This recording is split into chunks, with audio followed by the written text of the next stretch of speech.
हिंजिलिकाटु block रो पहाड़िया अंचल Shahpur grammar Dhiren प्रधान दीर्घ दिन धरी पारालिसिस रोगरे आक्रांत। ଏହି ଘଟଣା ସେହି ଗ୍ରାମର ଲୋକମାନଙ୍କ ପାଇଁ ଏକ ବଡ଼ ଦୁଃଖଦ ଓ କଷ୍ଟକର। ସେମାନେ ଧୀରେନ ପ୍ରଧାନଙ୍କ ଦୁଃଖ ଓ ସଂକଟକୁ ଦୃଢ଼ ଭାବେ ବୁଝିପାରିଛନ୍ତି, କିନ୍ତୁ ଏହି ସମୟରେ ପ୍ରଶାସନ ଓ ଅନ୍ୟାନ୍ୟ ସମ୍ପର୍କିତ କୌଣସି ଅଧିକାରୀଙ୍କ ନଜର ପଡୁନାହିଁ। ଧୀରେନ ପ୍ରଧାନ କହିବା ପ୍ରକାରେ ତାଙ୍କୁ ସରକାରୀ ସହାୟତା ଭତ୍ତା ବାବଦରେ ମାସକୁ 1000 ଟଙ୍କା ମିଳୁଛି ଏବଂ ରାସନ କାର୍ଡ ଥିଲେ ମଧ୍ୟ ମୁଁ ସେଥିରୁ ବଞ୍ଚିତ ହୋଇ ରହିଛି, କାରଣ ମୁଁ ଡିଲର ପାଖକୁ ଯାଇପାରୁନି।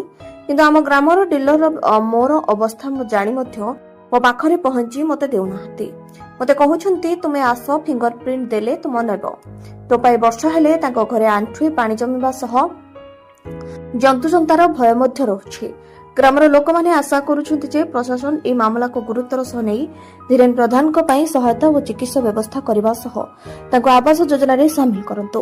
ସାଧାରଣ ଲୋକ ଏହି ଦୁଃଖ ଓ ପୀଡ଼ାକୁ କେହି ଅଣଦେଖା କରିବା ଯୋଗ୍ୟ ନୁହେଁ।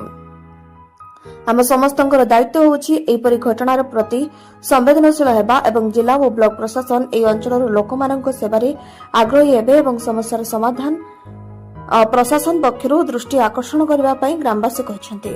ଗଞ୍ଜାମ ଜିଲ୍ଲାରୁ ରଜନୀକାନ୍ତ ପାତ୍ରଙ୍କ ରିପୋର୍ଟ, ଶ୍ରୀ ନ୍ୟୁଜ୍।